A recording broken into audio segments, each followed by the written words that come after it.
Mga kabagis, kain tayo. Ayun, ulam ko sardinas. At paubos na. Ubos na nga.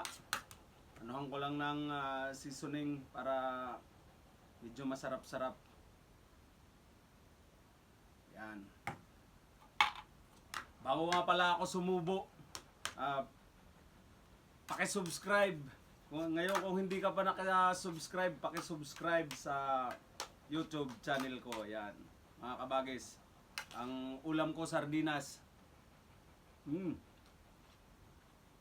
Sarap. Masarap yung 555 tuna. Marami to na nabili namin ngayon.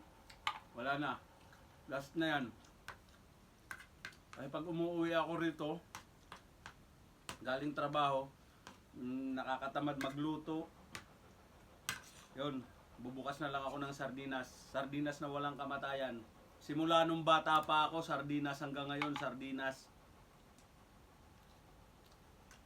Paborito ko yan, sardinas.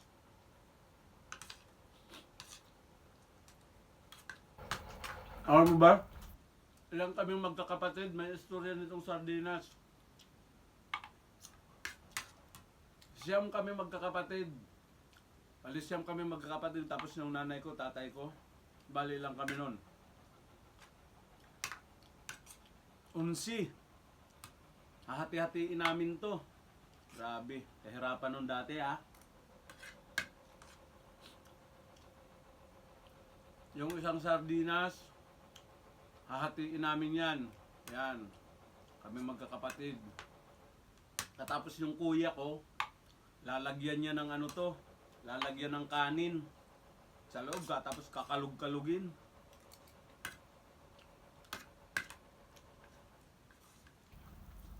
Katapos yung kanin pa namin noon ng bigas, babayuhin muna bago magsaing. Magbabayo ka muna bago ka magsaing. Makakain ng bigas. Kasi palay.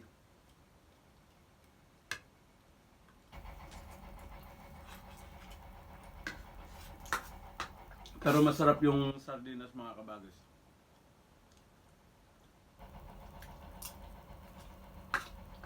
Lalo na pag tamad ka magluto.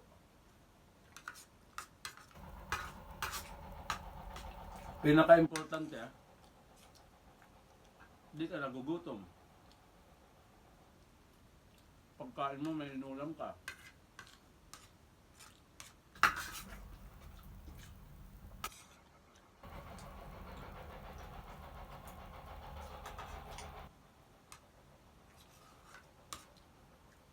Diba?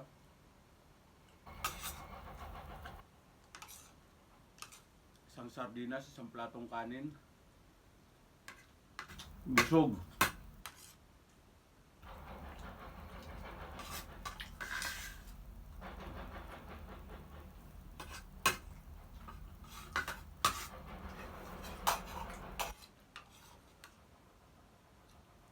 Mga kabagis.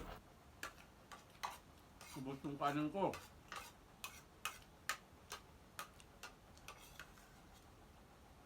Sarap.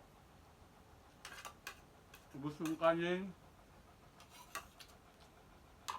Ubos yung sardinas. Tanga lang akong tubig.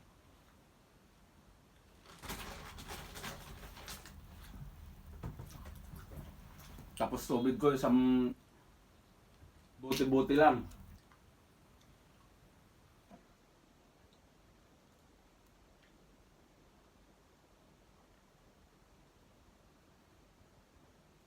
Kaya mga kabagis, kung gusto mong para umabot ng 1,000 ang aking subscriber, paki-subscribe.